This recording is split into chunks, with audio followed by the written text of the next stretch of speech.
On Christmas Eve in 1848, while Savannah's white elite prepared their tables with wine and laughter, one enslaved woman sharpened an axe in the shadows. By midnight, her master and his three brothers lay dead, their blood soaking the holiday floorboards. Her name was Rosa. Before we uncover how one enslaved woman carried out one of the most shocking acts of rebellion in Southern history, take a moment, comment where you're watching from, like this video, share it with your friends and family, and subscribe to Historianbunker. Turn on the notification bell so you never miss another dark story from history. Savannah, Georgia in the mid-1800s was a city that wore wealth like a crown. Its squares were lined with oak trees dripping with Spanish moss. Mansions rose in stately elegance, and the cotton trade flowed like gold. But beneath the glitter, the air reeked of bondage. Rosa was born into that system, a woman enslaved not by chance, but by the machinery of empire. From the first breath she drew, her body was not her own. She belonged to the Stoddard family, a household both wealthy and cruel, masters of land and lives. Her days began before sunrise. She hauled water, scrubbed floors, cooked meals, and endured the endless cycle of labor. Yet beyond the work, there was something worse, the constant humiliation, the sharp reminder that she was property, not person. Whispers followed Rosa. Some said she had fire in her eyes, that she was not like others who bowed quietly. She could smile when ordered to smile, but beneath it burned a defiance the Stoddards failed to notice or ignored, believing themselves untouchable. The Stoddard men had reputations in Savannah. They were known for their arrogance, their cruelty, and their unchecked appetites. Rosa, like many enslaved women, endured abuse not just of labor, but of body. Each night was a gamble between exhaustion and violation. On the eve of Christmas, the city was alight. Candles glowed in windows, bells rang from church steeples, and families gathered in festive luxury. For Rosa, the day carried no joy, only orders, heavier work, and the sharp sting of being forced to serve in silence. But that night, something shifted. Rosa's silence cracked. She was done being a shadow in her own life. Somewhere between serving food and clearing cups, she fixed her mind on a single thought. Before dawn, the Stoddard brothers would be dead. She didn't tell a soul. In slavery, secrets were survival, and Rosa had learned to keep hers buried deep. But her resolve was not a passing rage. It was cold, deliberate, calculated. Christmas Eve would not end as her masters expected. The axe was not chosen at random. On plantations and in slave quarters, tools were everywhere, but Rosa knew the weight of an axe. She had swung one before, splitting wood, feeling its power, its finality. In her hands, it would become something else. As Savannah's church choirs sang, "Joy to the World," Rosa rehearsed her own carol of vengeance. Each note outside rang with hypocrisy, each laugh in the Stoddard home another nail in the coffin of her restraint. She would not wait another year. By midnight, as the city slept in holiday peace, Rosa crept toward her fate. The axe glinted in the dim light, heavy in her grip. For the first time in her life, she was not property. She was judge, jury, and executioner. The Stoddard mansion flickered with candlelight, the dining hall filled with echoes of laughter. Wine poured freely, silverware clinked, and holiday hymns floated faintly through the Savannah air. To guests, it was warmth. To Rosa, it was mockery. The brothers had been drinking for hours, their faces flushed with liquor, their jokes crueler with each glass. Rosa moved silently among them, pouring, clearing, enduring their jeers. Every insult tightened her resolve like a noose. She smiled only to mask the storm inside. When the last guest left and the house quieted, Rosa lingered. She washed dishes, wiped the tables, and stoked the embers. Her masters staggered off, some to bed, some still laughing in half-drunk triumph. None suspected the woman's hand tightening on destiny. She slipped into the storeroom where firewood was kept. The axe leaned against the wall, its wooden handle worn from years of splitting logs. Rosa lifted it, tested the weight, and for the first time that night, allowed herself to feel powerful. The first brother slept on a couch, boots still muddy, mouth open in a drunken snore. Rosa's breath was steady, her movements slow. She raised the axe above him, every second a lifetime. Then, in a single blow, the silence shattered. The blade fell into flesh and bone. His body jerked, eyes snapping open for a moment of horrified clarity before darkness claimed him. Rosa did not scream. She did not tremble. Her face was stone. Her rage had found its rhythm. The second brother stumbled from a hallway, woken by the thud. His eyes widened as he saw her, a slave holding an axe over his kin. He shouted, but drunkenness dulled his speed. Rosa swung again, catching him before he could reach the door. Blood sprayed across the white plaster walls, dripping down in grotesque streaks. His cry echoed only for seconds before gurgling into silence. Rosa's arms were slick with sweat, her chest heaving, but her determination did not falter. Two down, the third brother rushed from the stairwell. He was younger, sober enough to grasp the horror. "Devil woman!" he screamed, lunging for her. But Rosa pivoted, ducking his reach, and drove the axe upward. With split bone, and he collapsed, lifeless. Only the master remained, Rosa's greatest tormentor, the one who had owned her laughter, her body, her very breath. He had thought himself a god in his own home. Now he cowered like a rat, scrambling for escape across blood-slick floors. Rosa followed slowly, deliberately, dragging the axe across the boards with a sound that seemed louder than thunder. Each scrape announced the reversal of power. For once, he was prey, and she, the hunter. He begged. He promised. She did not care. When the blade struck him, it was not rage alone. It was history, centuries of broken backs and silent screams condensed into one woman's swing. His skull split under the weight, his body folding into nothing. The Stoddards were no more. The mansion was quiet again. No more laughter. No more orders. Only the sound of Rosa's breath and the dripping of blood. She stood among the bodies, not trembling but calm, as though the silence was a freedom she had never known. Outside, the world remained asleep. Church bells waited to ring Christmas morning. Families waited to unwrap gifts. But inside that Savannah house, the holiday had turned into a requiem, and Rosa had rewritten its meaning with steel and defiance. She set the axe down gently, as if returning it to its rightful place. Her work was done. Her body ached, but her spirit soared. For once, she had acted not as property, but as a force of history. She had chosen her ending. By dawn, the city stirred. Church bells rang to announce Christmas morning, their notes sweet, unaware of the nightmare that had unfolded in the Stoddard house.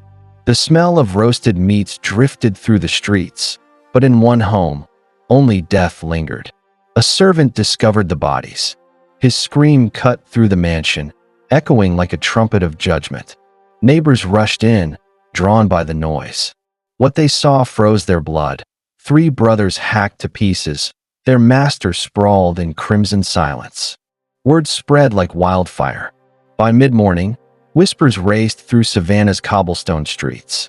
The Stoddards are dead, murdered in their beds. A slave did it. Fear and fascination tangled together as the city recoiled from the shock. For the enslaved, whispers carried another meaning. To some, Rosa was no murderer but an avenger, a woman who had struck back at the very system crushing them. To others, she was doomed, a warning of the wrath whites would unleash. The white elite panicked. If one enslaved woman could destroy 4 masters in a single night, what might others be plotting? Authorities wasted no time.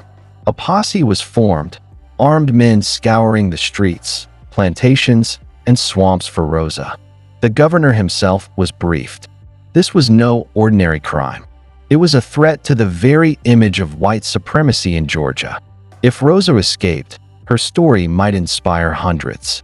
If she was caught, her punishment had to terrify thousands. Meanwhile, Rosa vanished into the shadows. Some said she hid in the swamps, thick with cypress and alligators. Others swore she disguised herself, slipping among the free black population of Savannah.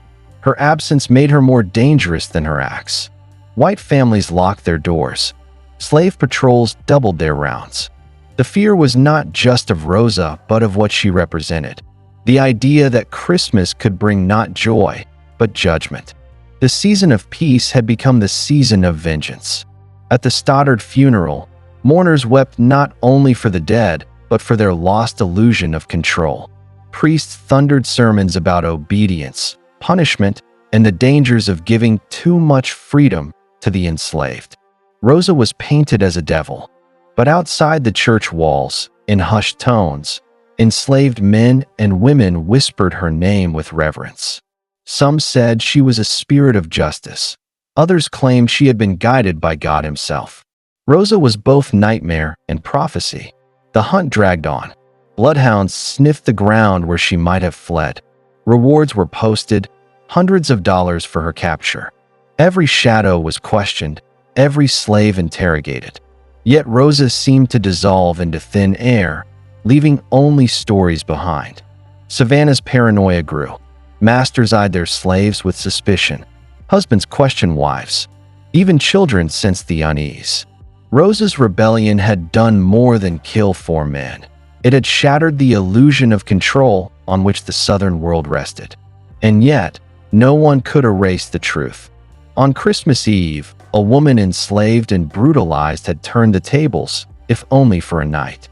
Rosa's axe had carved a scar into the heart of Savannah, one that would never fully heal. In Savannah's courts, Rosa's name became a ghost trial. No official records survive, no indictment, no sentencing, no execution date. To some, this meant she was never caught. To others, it proved her fate was buried deliberately, smothered in silence. The white elite had reasons to erase her. A public trial would grant Rosa a stage, a chance to explain why she swung the axe. Even her silence could be dangerous, turning her into a martyr. Better to let her vanish into rumor. Newspapers spun their own versions. Some claimed she was captured and hanged within days, her body left dangling as a warning. Others insisted she was burned alive, sacrificed to Southern fear on a pyre of vengeance. But no evidence endures. Among the enslaved, the story grew with every telling. One version said Rosa escaped north on the Underground Railroad, living out her days free in Canada. Another claimed she returned at night, haunting Savannah, an avenger's spirit stalking slaveholders. The absence of truth made her legend sharper. Every missing detail was filled with imagination, each whisper adding to her mythology. Rosa became not just a woman, but a symbol, proof that even in the darkest night, resistance was possible. Southern planters used her as a cautionary tale. See what happens when discipline slips, they thundered. See the danger of letting them learn, letting them gather. Rosa was transformed into a weapon of fear, her axe still swinging in sermons. For the enslaved, Rosa's story was more than warning, it was hope. Her act told them the chains were not unbreakable, that the masters were not invincible. Even if Rosa was dead, her spirit lived, tucked into songs and prayers. Historians argue even today, was Rosa real, or was she a stitched-together story, born from smaller acts of rebellion? Could one woman truly have killed 4 men and disappeared? Or was she the South's nightmare, embodied in one mythical figure? The truth may never surface, but myths matter as much as facts. For Rosa, the lack of records ensured she could be both, slave and avenger, sinner and saint, ghost and legend. Her story survived precisely because it could not be caged. And so, the trial that never happened became part of her legacy. In silence, she gained more power than any verdict could grant. Rosa, nameless in court, became immortal in memory, a whisper still sharp enough to cut across centuries. Rosa's axe did not stop swinging in 1848. It lived on in every hushed whisper of defiance, every quiet prayer that dreamed of freedom. She became more than a woman. She was a symbol etched into the marrow of resistance itself. For the South, Rosa embodied terror. Her name joined Nat Turner's in White Nightmares, proof that the enslaved could and would strike back. Her legend forced planters to tighten chains, even as those chains grew weaker with every rebellion. For the enslaved, Rosa was the opposite: courage. Songs carried her name like scripture. Stories told children that masters were not gods. She was proof that even on the holiest night, the oppressed could rewrite the story of power. Her act foreshadowed the deeper fracture coming to America. The Civil War was only 13 years away. Rosa's blood-stained Christmas Eve was a warning, a prophecy of a South built on violence destined to collapse in violence. Even in modern times, Rosa lingers. In Savannah's archives, her story is absent. Yet in Savannah's memory, she remains. Artists paint her. Poets invoke her. Scholars debate her. She is the question that history cannot quite silence. Why Rosa? Why Christmas Eve? Perhaps the timing was part of her message, to strike not on any day, but on the day whites celebrated peace and family, shattering the illusion of harmony that slavery pretended to offer. Her story also challenges how we remember rebellion. Male leaders like Turner and Denmark VC fill textbooks, but Rosa reminds us women, too, carried blades, swung axes, and bore the fury of centuries. She is a hidden figure of revolt, and her myth reminds us of history's silence. The missing trial, the absent records, the erasures speak louder than words. Rosa is not just the story of one woman, but of all enslaved voices silenced, erased, and yet still whispering. Today, when we look at Savannah's moss-covered squares and grand homes, we must also see Rosa in their shadows. The elegance was built on chains, and Rosa's axe is the ghost that rattles behind their beauty. In the end, Rosa of Savannah is not about death alone. It is about defiance, about the moment an enslaved woman chose not to bow, but to rise with steel in her hands. A reminder that history's quietest voices can leave the loudest echoes.